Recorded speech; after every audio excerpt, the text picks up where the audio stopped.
নমস্কার। একটি মৃত্যু সংবাদ এসেছিল। একটি অথবা একাধিক মৃত্যু সংবাদ। প্যান্ডেমিকের পর থেকেই আমার গুলিয়ে যেতে যাচ্ছিল যে কে বেঁচে আছেন আর কে মরে গেছেন, অথবা হিরোশিমা নাগাসাকির সময় থেকে কে বেঁচে আছেন, কে মরে গেছেন। অর্থাৎ সামূহিক যে মৃত্যুর উপত্যকা তৈরি হয়েছে, তার পাশাপাশি একটা হঠাৎ মৃত্যু আমাকে শোকস্তব্ধ করে দিয়ে গেল। স্তব্ধ নীরবতা, 1 মিনিটের নীরবতা পালন আমরা করি। সেই নীরবতার সূত্র ধরেই আমার অত্যন্ত কাছের মানুষ, বলতে পারেন ফ্রেন্ড, ফিলোসফার এন্ড গাইড, প্রবাল দাশগুপ্তর হঠাৎ মৃত্যু আমাকে এমন ভাবে নাড়া দিয়েছিল যে আমি কিছু লিখিনি। কারণ মৃত্যুর পরেই লেখা শুরু হয় অনেক কিছু। আমি খানিকক্ষণের স্তব্ধতা চেয়েছিলাম, নীরবতা চেয়েছিলাম। সেই নীরবতার পরিপ্রেক্ষিতে অবিচুয়ারি না লিখে আমি বলছি, অর্থাৎ বলাকে আমি আপেক্ষিক গুরুত্ব দিয়ে ফেলছি। অনেকেই বলতে পারেন প্রবালদার অবিচুয়ারি লেখার জন্য এতখানি সময় আমি কেন নিলাম। এই যে এতখানি সময় আমি নিলাম, ডেফার করলাম। ডেফার মুলতুবি রাখা, এই মুলতুবি রাখাটাও প্রবালদার তৈরি করা শব্দ। মুলতুবি রাখছি এবং ডিফার করছি কিনা তা দিয়ে একটা ভুল বানানে শব্দ চলে ভাষাতত্ত্বের তৃতীয় বিপ্লবে, ডেফারাস। ডিফার আর ডেফার মিলিয়ে ডিফার আন্স, এন্সের বদলে। এটা যার কাছ থেকে শেখা আমার, তারই কথাগুলো, তারই লব্জগুলো দিয়ে আমি আমার শ্রদ্ধা, আমার বেদনা, আমি এই সমস্ত কিছু নিবেদন করছি, যেন অনেকটা গঙ্গা জলে গঙ্গা পুজোর মতোই। মনে রাখবেন প্রবালদার আর একটি নাম মুকুর। মুকুর প্রতিবিম্বন তৈরি করে। এই প্রতিবিম্বন নিয়ে আমরা পরে কথা বলছি। এই আপেক্ষিক গুরুত্ব দানের প্রক্রিয়াকে আক্রমণ করেছেন দেরিদা। আজকে প্রবালদার মৃত্যুর আলোচনায় যে প্রসঙ্গটা প্রথমেই আসবে, সেটা হলো ফিলসফি, এপিস্টেমোলজি অথবা নন এপিস্টেমোলজি অফ মর্নিং, অর্থাৎ শোকবার্তা, অবিচুয়ারি লিখন নাকি মৌখিক, সেটা না ভেবেই মৌখিকের যে প্রত্ন লিখন, আর্কে রাইটিং তৈরি হয়, সেটা আপনাদের কাছে আমি নিবেদন করতে চাইছি। এখানে এই মর্নিংটা এমন একটা জিনিস তৈরি করে যে আমার এবং অপরের ভিতরে একটা সম্পর্ক তৈরি করে, আবার করেও। আদার এবং আই এবং দাও, এই রিলেশনশিপ গুলো, এই সম্পর্কগুলো, আমি তুমি, না ভুলিয়ে যায় অপর কে, তা নিয়ে অপরের অ্যাপোরিয়া তৈরি হয়। মর্নিং সেই রকমই একটি অ্যাপোরিয়া। আমরা সামান্য একটু বুঝে নেওয়ার চেষ্টা করব শোকস্তব্ধতা কি।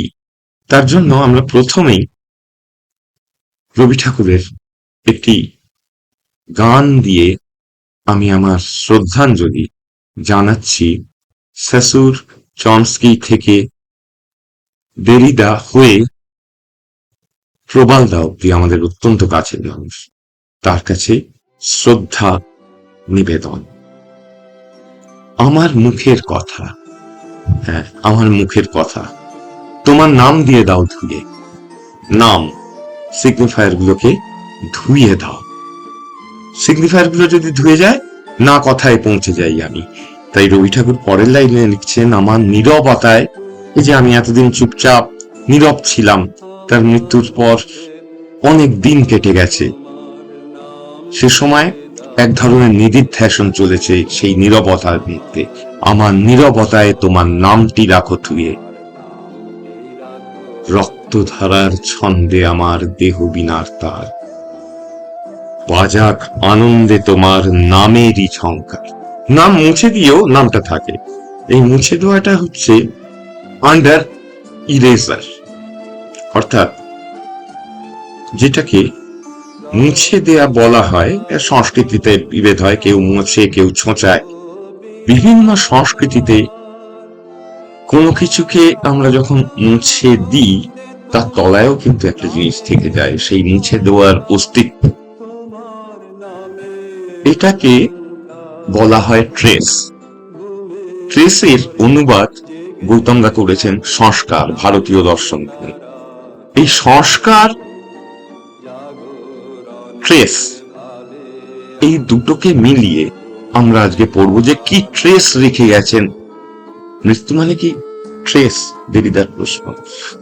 সেই ট্রেসটা থাকে না থাকে না।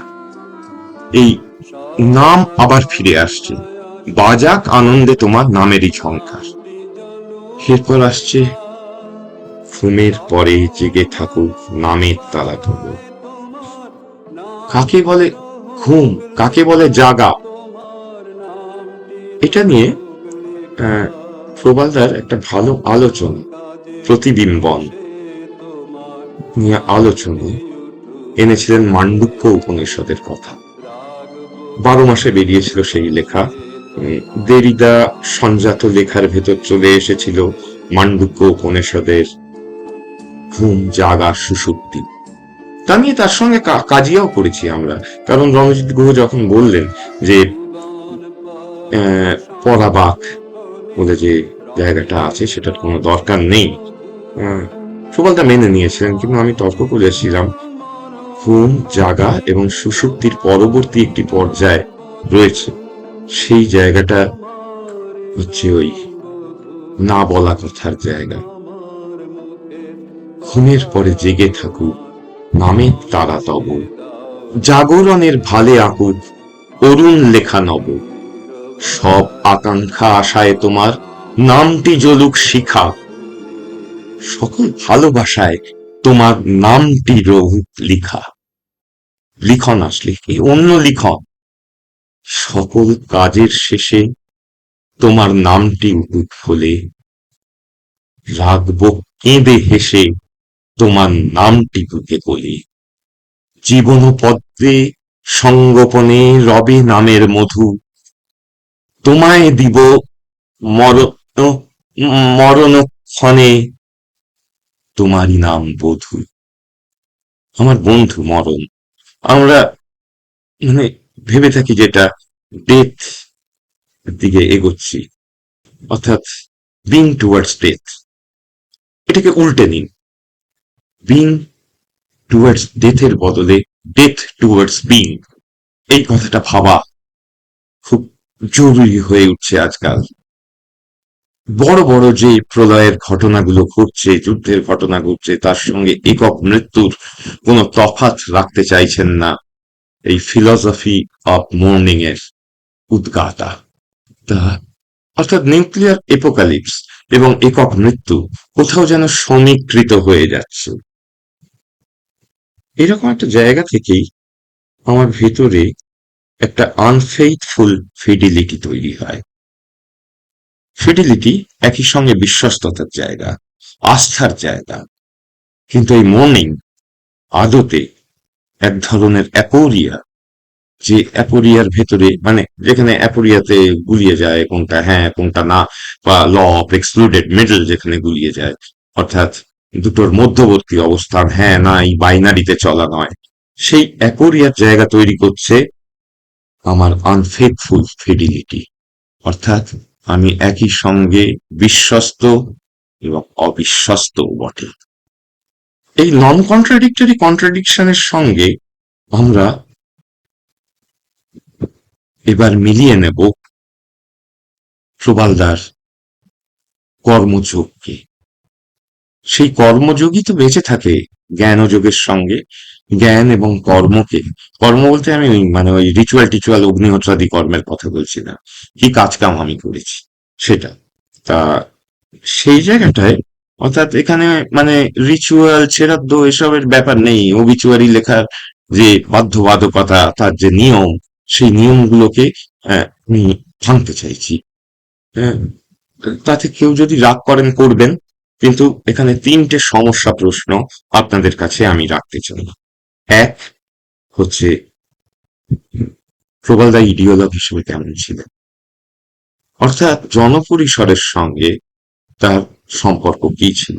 একজন ইন্টেলেকচুয়াল হিসেবে, একজন জ্ঞানী মানুষ হিসেবে তিনি জনপরিসরের সঙ্গে সংযোগ কিভাবে রাখতেন, সেটা কি গ্রামসির কথা মতো ওই সেই কি বলে অর্গানিক ইন্টেলেকচুয়াল, নাকি টেকনিক্যাল ইন্টেলিজেন্সিয়ার বাইরে এমন একটা জায়গা, যে জায়গাটায় আমি আমাকে দায়বদ্ধ করে তুলি, রেসপন্সিবিলিটির প্রশ্ন সেখানে আসে। অর্থাৎ আমি যাদের টাকায় খেয়ে পড়ে বাঁচছি, তাদের আমি কি ফেরত দিতে পারছি। এই পেছনে দেখছেন আইনস্টাইন চাপলিন বসে আছেন। হ্যাঁ, এই প্রশ্নটা আইনস্টাইনের ছিল, যে আমি কি তাদের ফেরত দিতে পারছি। তা এই জনপরিসরের ব্যাপারটাকে আমি সর্বাগ্রে রাখছি, এবং তার সঙ্গে যে রাজনৈতিক আলোচনা আমার চলতো, তার সঙ্গে ভাষাতাত্ত্বিক আলোচনা, তার মধ্যে কি না মিশে থাকতো সেই ইডিওলগের জায়গা হিসেবে। কিন্তু এখানেই একটা বিরোধাভাস আসছে। শিক্ষক হিসেবে আমি দেখতাম আমার সতীর্থরা অনেকেই বলতেন যে এর কথা আমরা কিচ্ছু বুঝতে পারি না, কিন্তু আমি তাকে পরিপ্রশ্নে জর্জরিত করতাম, উত্তপ্ত করতাম। প্রবালদার সঙ্গে এই আড্ডা মারার সময় যেসব বিষয়ে আলোচনা হতো, তার সঙ্গে আবার গভীর তাত্ত্বিক আলোচনা হতো আমাদের চিঠি চাপাটিতে।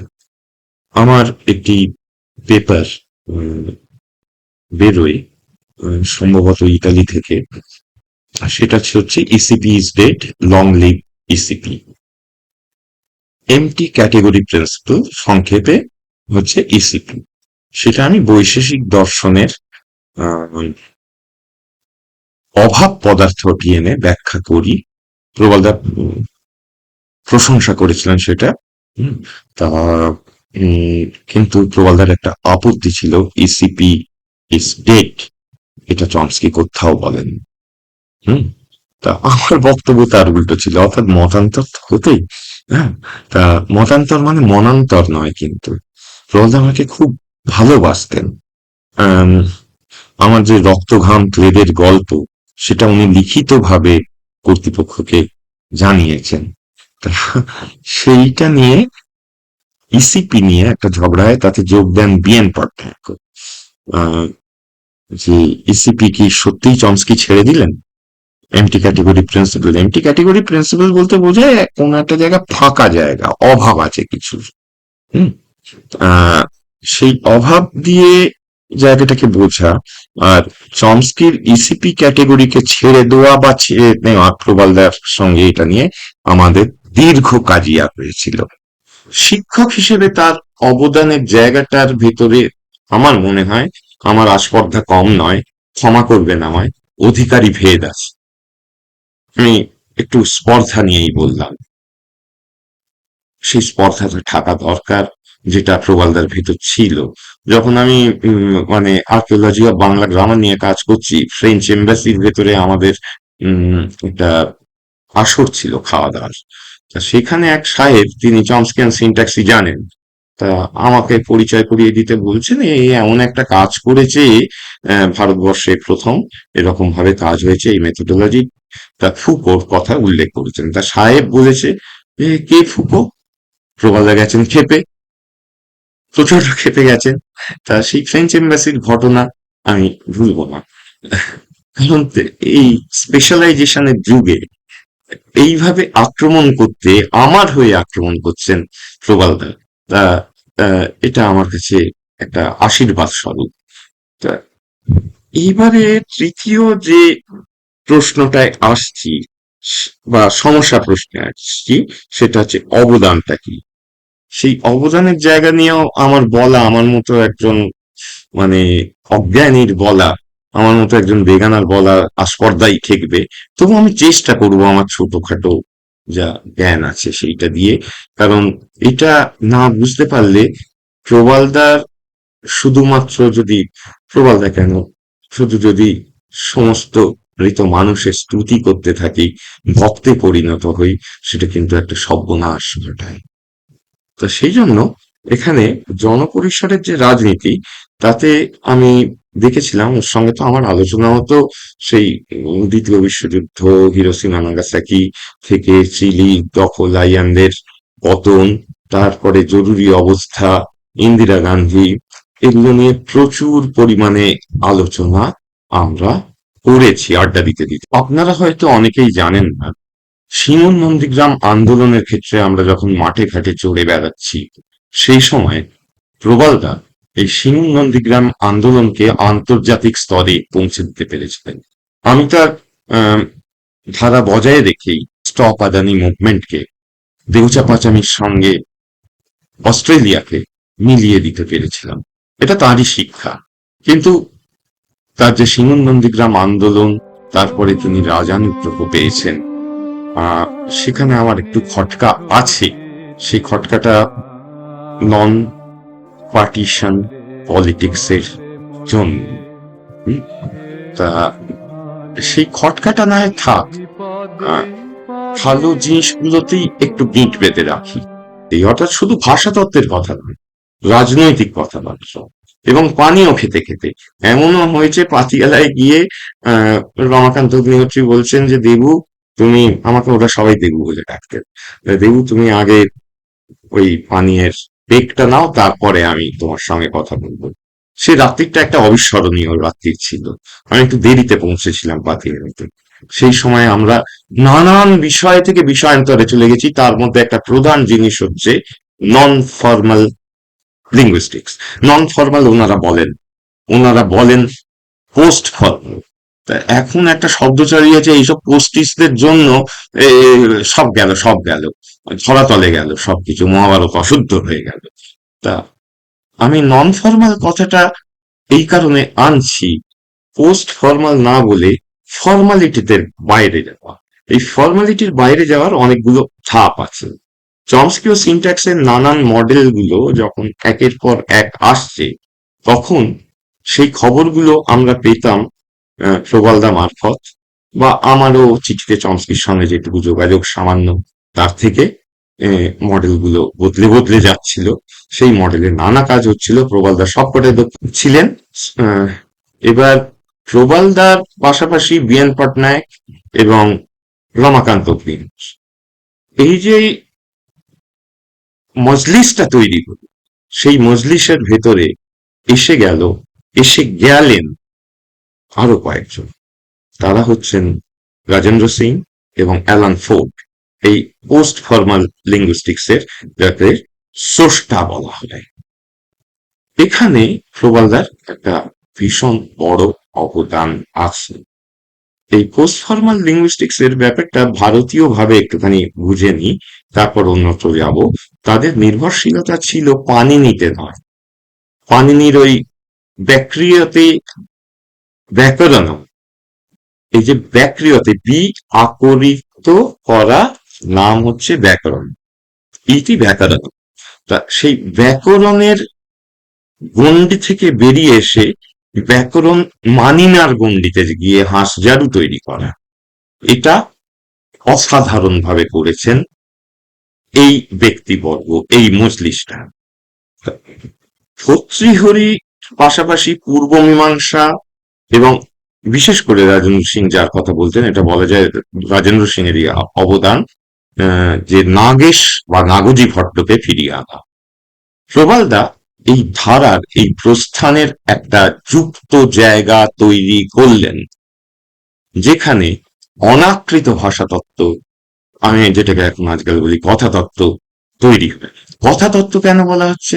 কারণ সাহেবী মূলধারার ভাষাতত্ত্বের যে ব্যাপারটা হচ্ছে, খন্ড খন্ড করে দেখাই শুধু নয়, ওয়েল ফর্ম সেন্টেন্স, একেবারে সুচারুরূপে সাজানো বাক্যাবলী নিয়ে বিশ্লেষণ। আমরা যখন কথা বলি তখন কি এটা হয়? কথার ভেতরে স্তব্ধতা, নীরবতা, ellipsis, slip of the tongue, এগুলো ঘটেই থাকে। এইসব কথা চলতে থাকে বলার ভেতরে। এই জায়গাগুলো ওই সুসংগঠিত বাক্য, ওয়েল ফর্মড সেন্টেন্সের ভেতরে অ্যানালিসিস করা একটা কৃত্রিম প্রক্রিয়া। তাই আমরা সিনট্যাগম থেকে, অর্থাৎ পাশাপাশি সাজানো যে শব্দাবলী, শব্দ কাকে বলে আমি জানি না, হুম, ক্ষমা করবেন, তা শব্দ সংজ্ঞা আমার জানা নেই, তা অথ শব্দানুশাসনম অব্দি বুঝি, আর তারপর বুঝি না ওয়ার্ড কি তা বুঝি না। এই পাশাপাশি সাজানো শব্দের যে সারি পাশে পাশে রয়েছে, সেগুলো মিলে জুলে কথার পিঠে যখন চাপে, তখন সেটায় ঘটে যায় সিনট্যাগম্যাটিক রেকারেন্সের বদলে প্যারাডিগম্যাটিক রেকারেন্স সংলাপের ভেতর। অর্থাৎ আমরা পেরিয়ে এলাম ওই জায়গাগুলো, এক, ওই ফোনিম মরফিমে ভাঙা, মীমাংসকরা যাকে বলেন প্রকৃতি প্রত্যয় সহার্তন দ্রুত, অর্থাৎ প্রকৃতি প্রত্যয়কে তুমি কি দেখছো হে বাপু, কোথায় খুঁজছো তুমি, তো পরে এগুলো সহার্তং দ্রুত। আমরা যখন কথা বলি আমার সত্তার ভেতরে এই ভাঙাভাঙি থাকে না। স্পিকিং সাবজেক্ট বা হিয়ারিং সাবজেক্ট যখন কথাবার্তা বলে, তখন কথার পিঠে কথা চেপে যায়, নানা রকমের এলিমেন্টস, মানে অ্যাম্বিয়েন্ট সাউন্ড যেগুলোকে বলে, যেটাকে নন ডিসকাসিভ সোনোরিটি বলা হয়, সেইগুলো ঢুকে পড়ে। এটা নিয়ে প্রবালদার প্রথম কাজ আমি পড়ি সুনীতি চাটুর্যের ওপর কমেমোরেশন ভলিউম, তার যে স্মরণিকা, যেটা আমার আরেক মাস্টারমশাই ভক্তিপ্রসাদ মল্লিক করেছিলেন, তাতে সাইলেন্স নিয়ে প্রবালদার একটি লেখা আজও মনে রাখতে হয়। তা এইখানে এই যে শিফটটা ঘটলো, যে আমরা কথার পিঠে কথা চাপিয়ে সংলাপ চালাই, সেটাকে আমি নিয়ে যাচ্ছি না কথার কথা তত্ত্বে। এই না কথার কথা তত্ত্ব নিয়েই শেষ কথা আমার হয়েছে প্রবালদার সঙ্গেই হোয়াটসঅ্যাপের মাধ্যমে। আমি চাইতাম না যে ওনাকে বেশি পরিশ্রম করাতে। উনি শেষের দিকে যে শারীরিক অবস্থা, চোখের অবস্থায় ছিলেন, তাতে এগুলো করাটা আমার পক্ষে মনে হয়েছিল যে অন্যায়। এবার সোশিও লিঙ্গুইস্টিক্স এর ক্ষেত্রে উইদাউট নোয়িং সোশিওলজি, সোশিওলজি না জেনে, সমাজতত্ত্ব না জেনে লিঙ্গুইস্টিক্স পড়া লোক সোশিও লিঙ্গুইস্টিক্স এর এক সময় প্রাদুর্ভাব হয়েছিল। এবার প্রবালদা এ ব্যাপারে উস্তাদ, পণ্ডিত আর কি, তিনি তো গেছেন খেপে। তিনি এবার আমার সঙ্গে আলোচনা করছেন, এবং তার আগে একটা বই বেরিয়ে গেছে, সেটা হচ্ছে আদারনেস অফ ইংলিশ। তার পাল্টা আমি, মানে ওটা ইংরেজি আন্টিস্টান এইরকম একটা নাম দিয়েছিলেন, আত্মীয়তাবাচক নাম। তা আমি তার বদলে আর একটা প্রবন্ধ আমার এক ছাত্রীর সঙ্গে লিখি, সেটা হলো togetherness of English, an intimate enemy. এটা আবার আশিস নন্দী থেকে ছাড়া, এই ইন্টিমেট এনিমি কথাটা। তা এটা প্রবলদাকে রাখতে দেখিনি আমি তা নিয়ে, বরঞ্চ প্রবলদা তাই নিয়ে আলোচনা করেছেন। তাহলে সোশিওলজির ক্ষেত্রে এই আলোচনা যখন চলছে, সেইটাতে সংলাপের কথা যখন আসছে, তখন আর একটা বিষয় আমাকে, মানে এই যে টান, এটা আত্মীয়তার রাজনীতি কিভাবে হয়, আত্মীয়তা এবং রক্তীয়তা, এই দুটো তফাৎ কিভাবে করব, আত্মার আত্মীয় কে আর রক্তের যোগাযোগে কে? খুব শক্ত প্রশ্ন। রক্তীয় আত্মীয় হয় না, আত্মীয় রক্তীয় হতে পারে, পারেও না। এই জায়গাটাতে আমরা যখন কথা বলছি সংলাপ নিয়ে, তখন প্রবলদার সামনে আমি গফম্যানের ফেস ওয়ার্ক থিওরির একটি অংশ নিয়ে আমি আলোচনায় বসি। সেটার ভেতরে ছিল সংলাপের ধাঁচ হবে এই রকম: ওয়েলকাম, তারপরে বিজনেস, তারপর ফেয়ারওয়েল। ফেয়ারওয়েল কথাটা আজকের দিনে খুব গুরুত্বপূর্ণ। কাকে আমরা ফেয়ারওয়েল দিচ্ছি, কিভাবে দিচ্ছি, বন্দুক ফাটিয়ে নাকি মানে গৌরী লঙ্কেশের মতো কাউকে খুন করে তারপরে তাকে ফেয়ারওয়েল দেওয়া হচ্ছে, গান স্যালুট দেওয়া হচ্ছে। আর আমার তখন জোরটা ছিল এই ফেয়ারওয়েলের বদলে, হুম, ফেয়ারওয়েল এর বদলে আমি জোর দিচ্ছিলাম বিজনেস কথাটার উপর। তোমার সঙ্গে কথা বললাম, তুমি আসুন বসুন ইত্যাদি করলেন, আয় খেতে আয়, এটা আহ্বান করলেন। তারপর বিজনেসের কথা বললেন। কেন বিজনেস? দরদের কথা হবে না? এই বিজনেস সংলগ্ন কথা হয়ে গেল ফেয়ারওয়েল, টাটা, বাই বাই, খতম, শেষ। আমরা যেমন এই মাঠকর্ম বা ফিল্ড ওয়ার্ক করতে গিয়ে করি, যে কর্মের ভেতর যাই সেখান থেকে ডেটা সংগ্রহ করি, করে আমরা সেই ডেটাকে কোনো কেন্দ্রীয় জায়গায় পাঠিয়ে দিই, খতম, টাটা বাই বাই, তাদের সম্পর্কে আর আমার জানার দরকার নেই। আজকে মণিপুরে কি হচ্ছে সেটা আমার জানার দরকার নেই। আমার পদোন্নতি হলেই হলো, পদমর্যাদার যে সোপান শ্রেণী সেখানে উঠতে গেলে এই পেপারের পর পেপার এইভাবে লিখে যেতে হয়, সেটা অন্য কথা। তা এই আত্মীয়তার রাজনীতিতে আমি প্রথমেই বলি, কতগুলো স্মৃতি তৈরি হয়ে আছে। সেটা হচ্ছে প্রবালদার সঙ্গে পুনাতে, প্রবালদার কোয়ার্টারে যখন যেতাম, মালশ্রী বৌদি যে আতিথেয়তা করতেন আহ, গত শতাব্দীর 8-এর দশকে, সেই আতিথেয়তা আমি ভুলতে পারি না। প্রবালদা করতেন এবং আমরা একসঙ্গে পুনে ফিল্ম ইনস্টিটিউটে আমাকেই নিতেন সঙ্গে। প্রবালদা যেতেন, মালশ্রী বৌদি থাকতেন, তখনও আবির জন্মায়নি। আদ্রে ওয়াইদা ছবি দেখেছি, ওয়াইদার নামই শুনিনি, ওয়াজদা বলতে যেতাম আর কি। এবার ওয়াইদার ওই যুদ্ধবিরোধী ছবি, কনসেন্ট্রেশন ক্যাম্পের ছবির পর আমাদের আলোচনা চললো দ্বিতীয় বিশ্বযুদ্ধ নিয়ে।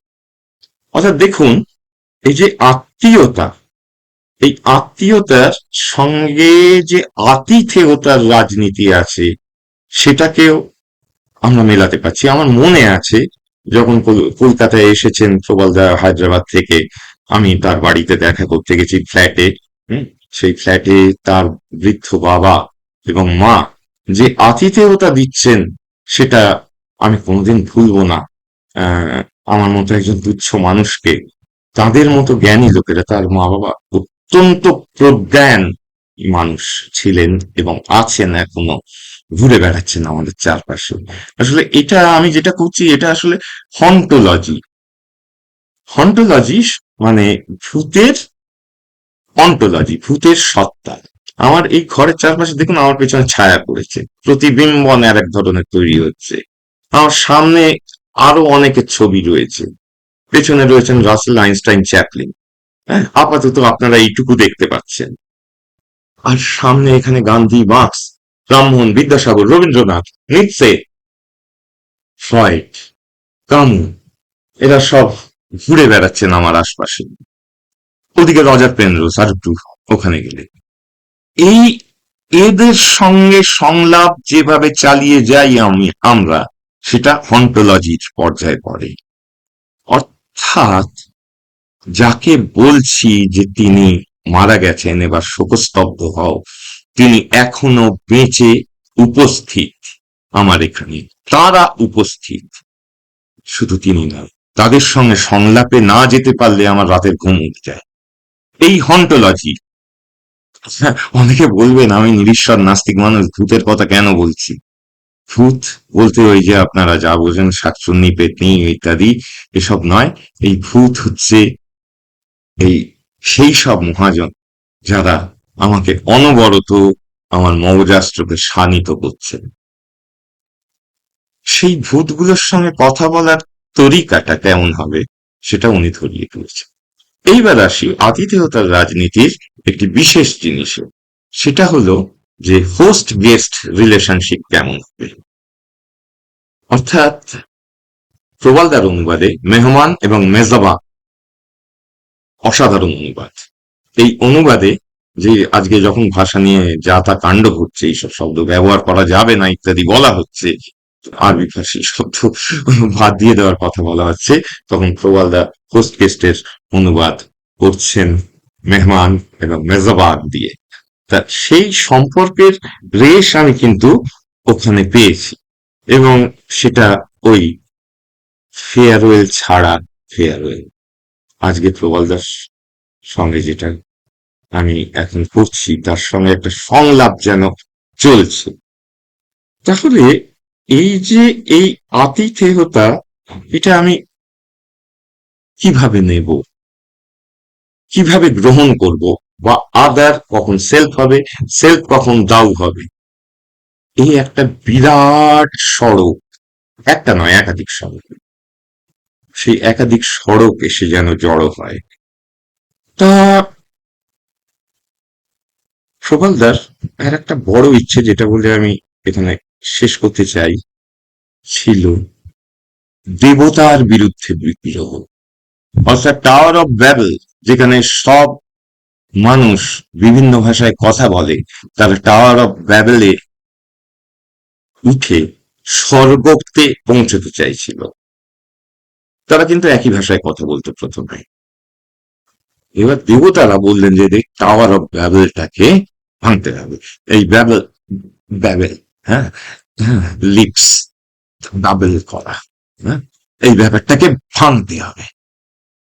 দেবতারা ভেঙে দিল। ফলে এক ভাষা তৈরি হলো না, আমরা বিভক্ত হয়ে গেলাম। সেই টাওয়ার অফ ব্যাবেল তৈরি করার প্রয়াসে অন্যতম বাঙালি মানুষ, উনি প্রবালদা এবং বাদল সরকার, আমাদের থার্ড থিয়েটারের বাদল সরকার। এসপারেন্তো ভাষা, আজও আমার কাছে এসপারেন্তোর বই প্রবালদার দৌলতে পাওয়া, আমাকে উপহার দিয়েছিলেন, আমার কাছে রয়েছে। দুঃখের বিষয়, আমি এসপারেন্তো শিখিনি, সময় পাইনি, নানা রকম ঝঞ্ঝাটে। আমি শিখবো সেই বিশ্ব ভাষা। এটা দেবতাদ্রোহিতা, দেবতার বিরুদ্ধে যেন একটা একক ভাষার উপস্থাপন, উত্থাপন, সেটা এসপারান্ত। এই দেবতা বিদ্রোহী প্রবলদার প্রমিথিউসের ভূমিকাকে স্মরণ করিয়ে দেয়। চলুন আমরা সহযোগিতার হাতে হাত মিলিয়ে সবাই আজ এই ভয়ঙ্কর প্রতিযোগিতার দিনে, ভয়ঙ্কর ঘেন্নার দিনে, ঘেন্না ছড়ানোর দিনে, এই সহযোগিতার হাত মিলিয়ে সমতলে থেকে আমরা কথা বলতে শিখি। এই না কথার কথাতত্ত্বের পরিপ্রেক্ষিতে একটা শ্রদ্ধাঞ্জলির কথা আগাম আপনাদের জানিয়ে রাখি। আমার একটা বই হয়তো পুজোর আগেই আপনারা পেয়ে যাবেন। বইটার নাম কথার ইন্তেকাল। ওই ট্রিপল ক্রিয়েটিভিটি হাইপোথিসিসটা নিয়ে যেটা প্রবালদার সঙ্গে দীর্ঘদিন কথা হয়েছে, সেই ট্রিপল ক্রিয়েটিভিটির একটা রূপ বাংলায় বেরোচ্ছে। সেই বইটি আমি উৎসর্গ করেছি দুজনকে। এক, ডাক্তার সুভাষ মুখোপাধ্যায়, যিনি ইনভিট্রো ফার্টিলাইজেশনের ওই নল জাতক যেটাকে বলা হয়, তার প্রথম রূপকার। কিন্তু এই পোড়া দেশে তাকে বাঁচতে দেওয়া হয়নি, আত্মহত্যা করতে হয়েছিল। এবং তারই সঙ্গে এই বইটি আমি উৎসর্গ করছি, যিনি আমায় এই ট্রিপল ক্রিয়েটিভিটি, সর্জনের পঙ্গুতা, কথার ইন্তেকালকে খেই ধরিয়ে দিয়েছেন, ধর্তাই ধরিয়ে দিয়েছেন। এটুকুই আমার শ্রদ্ধাঞ্জলি। আর আপাতত এখন আর কিছু বলতে ইচ্ছে করছে না। আসুন নীরবতা পালন করি।